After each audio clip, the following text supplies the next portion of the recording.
दोस्तों, जैसा कि आप देख पा रहे हैं कि मेरे वीडियो के थंबनेल पे इस जगह आंसर कंपाइलेशन बुकलेट की बात हो रही है, जिसमें ये गारंटी दी जा रही है कि यूपी पीसीएस के हिस्ट्री ऑप्शनल में इस आंसर कंपाइलेशन बुकलेट से 90% प्रश्न आते हैं और इस बात को 100% दावे के साथ कहा जा रहा है। तो अपने इस दावे को प्रूव करने के लिए I would like to give you a suggestion कि आप में इस प्रूफ को चेक करने के लिए यूपी पीसीएस के 2017 का जो पेपर है हिस्ट्री ऑप्शनल का वो लेकर बैठ जाए और मिलाएं, एक एक क्वेश्चन मिलाएं कि वो आंसर कंपाइलेशन बुकलेट से है कि नहीं, क्योंकि मैं आगे वो प्रूफ आपको देने जा रहा हूं। तो प्लीज आप लोग एक काम करें कि आप यूपी पीसीएस 2017 का मेंस का पेपर ले लें, क्योंकि at first sight no one going to believe that कि 90% क्वेश्चन आंसर कंपाइलेशन बुकलेट से हो जाता है। ठीक है। दूसरा, जो लोग मेरे चैनल पे पहली बार आए हैं वो सोच रहे होंगे ये आंसर कंपाइलेशन बुकलेट क्या है। तो मैं आपको बता देना चाहता हूं कि मैंने अपने पिछले वीडियो में जिस मैंने बताया था कि आईएएस के हिस्ट्री ऑप्शनल में 300 प्लस और यूपी पीसीएस में 260 प्लस सिर्फ 3 किताबों से कैसे लाए जा सकते हैं। तो उन 3 किताबों में से एक थी आंसर कंपाइलेशन बुकलेट, जिसके बारे में आज मैं डिटेल में बता रहा हूँ। मैंने बताया था कि हिस्ट्री ऑप्शनल के यूपीएससी में और यूपी पीसीएस से इस बुकलेट से 70 से 80% क्वेश्चन आते हैं, लेकिन यूपी पीसीएस में 90% तक क्वेश्चन आते हैं। क्योंकि यूपीएससी में 75% तक आते हैं, इसलिए यूपीएससी का जो आंसर कंपाइलेशन बुकलेट की सीरीज है मैं नेक्स्ट वीडियो में बनाऊंगा। तो अभी हम चलते हैं, आप अपना पेपर रख लीजिए। अगर आपके पास अभी पेपर नहीं है तो वीडियो यूट्यूब पे अवेलेबल है, आप एक एक प्रूफ को एक एक क्वेश्चन को मिला सकते हैं कि मैं सही कह रहा हूं कि गलत कह रहा हूं। तो चलिए आगे बढ़ते हैं। ये एक आंसर कंपाइलेशन बुकलेट का प्रारूप है, इसके बारे में मैं लास्ट में डिटेल में बताऊंगा, लेकिन मैं आपको बता देना चाहता हूं कि आंसर कंपाइलेशन बुकलेट जो है 4 चीजों से मिलाकर बना एक क्वेश्चन बैंक होता है, जिसमें क्वेश्चन के साथ मॉडल आंसर और पूरा आंसर अच्छी तरीके से लिखा हुआ होता है। उस इस आंसर कंपाइलेशन बुकलेट में 4 चीजें होती हैं: यूपीएससी के प्रीवियस ईयर पेपर का सॉल्व क्वेश्चन, यूपीपीसीएस के प्रीवियस ईयर का सॉल्व क्वेश्चन, और जो 2-3 कोचिंग टेस्ट जो फेमस टेस्ट कराती सीरीज टेस्ट सीरीज कराने वाली कोचिंग है, उनकी जो है टेस्ट सीरीज से कुछ क्वेश्चन हमने ले रखे हैं। ठीक है। जिसका दावा वो लोग कहते हैं कि हमारे क्वेश्चन पेपर से इस बार यूपीएससी या यूपीपीसीएस ने ये क्वेश्चन पूछा था। और चौथा है historical debate point list and quotation. ये सबसे टफ क्वेश्चंस के लिए टॉपिक होता है, इसके बारे में मैं वीडियो के लास्ट में बताऊंगा। अभी मैं आपको प्रूफ देने जा रहा हूं कि कैसे यूपीपीसीएस 2017 के हिस्ट्री ऑप्शनल के मीन्स का एक एक क्वेश्चन हमारे आंसर कंपाइलेशन बुकलेट से था। मैं हमारे बात नहीं कह रहा हूं, मेरा कहने का मतलब है you can also make it, आप भी आंसर कंपाइलेशन बुकलेट को बना सकते हैं, कोई बहुत बड़ी बात नहीं है। ठीक है, तो पहले हम प्रूफ की तरफ चलते हैं। ये देखिए, ये है यूपी पीसीएस का हिस्ट्री ऑप्शनल का पेपर 2017 का। मैं 18 का भी डाल सकता हूं अगर आप कहेंगे, क्योंकि 17 का जो था मेरे पास टाइप था और इसलिए मैंने डाल दिया। और ओरिजिनल पेपर मैंने इसलिए नहीं डाला क्योंकि कॉपीराइट स्ट्राइक यूट्यूब पे आ सकता है, इसलिए मैंने टाइप करके डाला है। तो पहला क्वेश्चन, क्या आप इस कथन से सहमत हैं कि ब्रिटिश साम्राज्यवाद का उदय और प्रसार एक संयोग था, न कि किसी सुनिश्चित नीति और मंसूबे का परिणाम? इस कथन का आलोचनात्मक परीक्षण कीजिए। तो ये यूपीएससी में 2002 में ऑलरेडी आ रखा है। ठीक है। और भारत में उपनिवेशवाद के विभिन्न चरणों, दूसरा क्वेश्चन को स्पष्ट कीजिए, इन चरणों में भारतीय अर्थव्यवस्था किस प्रकार प्रभावित हुई है? ये भी यूपीएससी में 1991 में आ रखा है। अब आप जानिए, मैं जो ये 91 या 2002 में आ रखा है, ये आंसर कंपाइलेशन बुकलेट में ऑलरेडी इसका मॉडल आंसर और पूरा आंसर लिखा हुआ है। ठीक है। इसके बाद हम थर्ड क्वेश्चन पे आते हैं। उन परिस्थितियों का परिचय दीजिए जिसके कारण बंगाल में अस्थायी बंदोबस्त प्रारंभ किया गया, जमींदारों और सरकार पर उसके प्रभाव का विवेचन किया जाए। जी, ये यूपी पीसीएस में 1996 में आ गया। ठीक है। इसके अलावा सहायक सेकंड ए की तरफ जाते हैं। सहायक संधि प्रथा के मूलभूत सिद्धांतों का परीक्षण कीजिए। भारत में ईस्ट इंडिया कंपनी की सर्वोच्च प्रभु संपन्न सत्ता को स्थापित करने में उसका क्या योगदान था? ये यूपीएससी ने 2015 में 5 में ही दे दिया था और करीब 12 साल बाद यूपी पीसीएस ने भी इसको पूछ लिया है। तो इसमें कोई बहुत बड़ी बात नहीं है। हमने इसका आंसर ऐसे ही लिख लिया था, इसलिए हमारे अच्छे मार्क्स आ गए थे। क्यों? क्योंकि हम पहले से आंसर कंपाइलेशन बुकलेट में इसका आंसर लिख कर बैठे हुए थे। सेकंड बी की तरफ, तो जैसे सामाजिक धार्मिक सुधार आंदोलन ने 19वीं शताब्दी में स्त्रियों की दशा के प्रति किस सीमा तक योगदान दिया? ये ऑलरेडी 2006 में यूपी पीसीएस में पूछा जा चुका है। Now they are giving it in 2017, यानी कि आपको 11 साल बाद वो फिर से 2017 में यूपी पीसीएस ने इसको डाल दिया है। इसके बाद भारतीय अर्थव्यवस्था पर रेलवे के प्रभाव का मूल्यांकन करें। पहले तो मैं कहना चाहूंगा कि it is easiest question in this paper, लेकिन ये ऑलरेडी 2004 यूपी पीसीएस में आ चुका है। ठीक है, फिर 2017 में पूछ लिया है। आते हैं हम थर्ड ए की तरफ। थर्ड में पूछ रहा है औपनिवेशिक भारत में हुए जनजातीय विद्रोहों के कारकों का विवेचन करिए।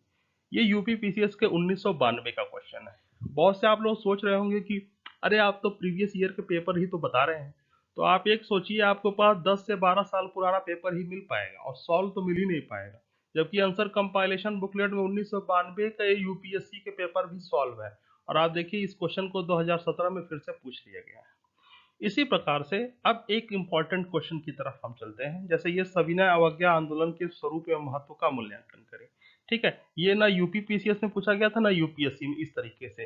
एक्चुअली जो मैंने आपको आंसर कंपाइलेशन बुकलेट में चौथा पॉइंट बताया था कि हिस्टोरिकल डिबेट, उसके अंदर क्या होता है कि इस तरह का जो किसी भी आंदोलन का स्वरूप या महत्व होता है वो हिस्टोरिकल डिबेट का पॉइंट होता है, तो उसके बारे में 10-10 लाइन ऑलरेडी लिखी रहती है, तो वो वहां से ये आ गया था। और एमपीपीसीएस में जीएस में एक बार क्वेश्चन पूछ भी रखा है, तो कोई बहुत बड़ी बात नहीं है। इसके बाद कांग्रेस समाजवादी पार्टी के नेतृत्व की प्रकृति और कार्यक्रम का विवेचन करें। ये यूपीएससी में 2002 में और 1997 दोनों बार पूछ रखा है, फिर यूपी पीसीएस में 2017 में पूछ लिया गया। Now we will go on next slide. देखिए फोर्थ ए। अच्छा, इसके पहले मैं एक बात आपको कहना चाहूंगा, अभी तक देखिए आपने थर्ड तक कर लिया था, ठीक है, first second third question. UP PCS या यूपीएससी के किसी भी क्वेश्चन पेपर में जाएंगे, एक सेक्शन में एक खंड में 3 क्वेश्चन पूछते हैं, ठीक है। तो एक जो आपका सेक्शन होता है, आप एक सेक्शन से 3 ही कर सकते हैं, यानी फर्स्ट सेकंड थर्ड आपको तीनों आ गए, आपने कर लिया। ये चौथा क्वेश्चन एक्स्ट्रा है, यानी कि यूपी पीसीएस के 2017 के मेंस में आपको मॉडर्न इंडिया में आए हुए 16 क्वेश्चन में से 16 आ रहे थे, करना आपको मैक्सिमम आप 12 ही कर सकते थे, ठीक है। तो फिर भी मैं आपको बता दे रहा हूं कि ये क्वेश्चन आया था कि 1905 में से 1931 के बीच भारत में क्रांतिकारी आंदोलन के उदय और प्रगति कारणों का परीक्षण कीजिए। ये यूपीएससी में 2003 में ऑलरेडी पूछ रखा है। फिर इसी तरीके से ये तो आपको पता है, this is very famous question, क्या आपके विचार में भारत छोड़ो आंदोलन एक स्वतः स्फूर्त आंदोलन या क्रांति थी? ये यूपीएससी 2001-2009 में ऑलरेडी पूछ चुका है। इसके बाद स्वतंत्रता और विभाजन के पश्चात भारतीय विदेश नीति के मूल निर्धारक तत्वों की विवेचना करें। ये आईएएस में 95 में ऑलरेडी आ रखा है और यूपी पीसीएस में 96 में आ रखा है। अब देखिए मैंने 2017 का UP PCS mains history optional का पेपर आपके सामने रख दिया है और आपको बता दिया है मॉडर्न इंडिया के 16 के 16 क्वेश्चन कहाँ से आए। आपको बाहर से एक क्वेश्चन भी नहीं है, यानी मॉडर्न इंडिया में 100 क्वेश्चन आया। मैंने जो वीडियो के थंबनेल में आपको गारंटी दी थी कि ये 90% क्वेश्चन आए हैं, यहाँ पे देखिए मॉडर्न इंडिया के 100% क्वेश्चन आए हुए, ठीक है।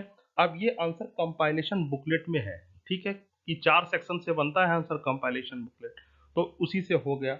और मैं ये कह रहा हूँ कि आंसर कंपाइलेशन बुकलेट का मतलब ये नहीं कि सिर्फ मेरे पास ही है, you can also make it, ठीक है, तो उसमें कोई बहुत बड़ी बात नहीं है। तो ठीक है, हम लोग देखते हैं कि ये तो मैंने आपको प्रूफ दे दिया। अब हम चलते हैं आंसर कंपाइलेशन बुकलेट की तरफ।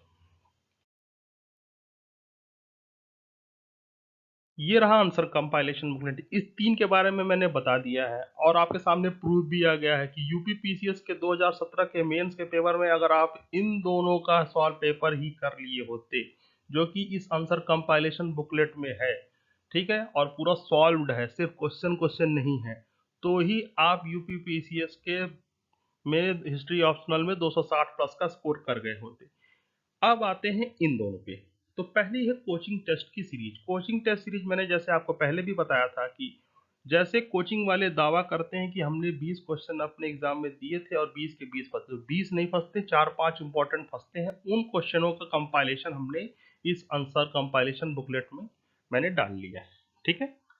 और इसके बारे में मैं आपको बताना चाहूंगा, historical debate point list and quotation, ठीक है।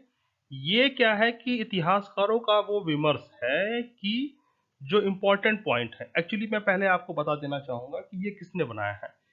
3-4 ऐसे सीनियर जो सेलेक्ट हो गए हैं, दे आर सेलेक्टेड वन, उसमें से 2 आईपीएस ऑफिसर हैं, एक पीसीएस में असिस्टेंट कमिश्नर है, ठीक है, एक आईआरएस ऑफिसर है, दे हैव मेड इट, ठीक है। तो इसको कहते हैं कि इसमें क्या होता है कि वो लोगों ने असल में डीयू से अपना पीजी किया हुआ था, और डीयू से पीजी करने के बाद वहाँ के प्रोफेसरों से कुछ लिस्ट बनाई थी, क्योंकि उनको सिविल सर्विसेज की तैयारी करनी थी।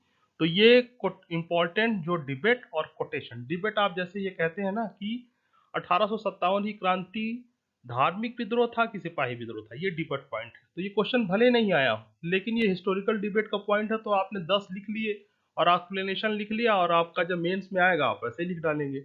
इसी तरीके से कोटेशन क्या होता है, जो कोटेशन आता है कि आपका पेपर में और आपको कहते हैं कि आप इसकी जो है इस पर कमेंट करिए, चर्चा करिए, ठीक है। तो जैसे कहते हैं ना कि क्लाइव ने वो चाबी बंगाल में खोज ली, ठीक है, वो वाला कोटेशन ऐसे ही इंपॉर्टेंट कोटेशन है। वो क्या कहते हैं, पहले से लिखा हुआ है आंसर कंपाइलेशन बुकलेट में, और आप उसको सॉल्व कर सकते हैं। और जिनको नहीं पता है आंसर, वो वहां पर सोचते हैं अच्छा ये कहना चाह रहा है, इसका आंसर ये होगा, वहां बनाते हैं, 3 मिनट उसी में चला जाता है, और आपका पेपर रह जाता है। रह भी नहीं जाता तो अच्छा क्वालिटी नहीं हो पाती है। और जो आंसर कंपाइलेशन बुकलेट बना लिया है, उसको रटा पड़ा क्वेश्चन, वो जाके सीधे वहां यूपी पीसीएस के मेंस में या यूपीएससी की हिस्ट्री में उतार देता है, ठीक है। इसके अलावा अब मैं आपको ये कहना चाहता हूँ कि ये हिस्टोरिकल डिबेट पॉइंट जो है वो सीनियर्स के बीच में फोटो कॉपी करके घूम रहा है, आम लोगों के पास तो पहुंचा नहीं है। अब ये मेरे पास भी पहुंच गया है, तो ये मैं आपको देने की कोशिश करूंगा। लेकिन मेरी आपसे एक रिक्वेस्ट है कि आप लोग वीडियो सब्सक्राइब नहीं कर रहे हो यार। सब्सक्राइब नहीं करोगे तो मेरा चैनल ग्रो नहीं होगा, तो मुझे फिर किसी कोचिंग वगैरह में पढ़ाना होगा, और कोचिंग वाले मुझे पहले ही सलाह दे देंगे ऐसा भैया कि तुम ये ट्रिक वगैरह मत बताओ लोगों को, ट्रिक वगैरह बता दोगे तो हमारी कोचिंग का धंधा ही बंद हो जाएगा। इसलिए आप प्लीज़ सब्सक्राइब करिए, शेयर कीजिए, लाइक कीजिए, ठीक है, और मेरे अगले वीडियो का इंतजार कीजिए। धन्यवाद।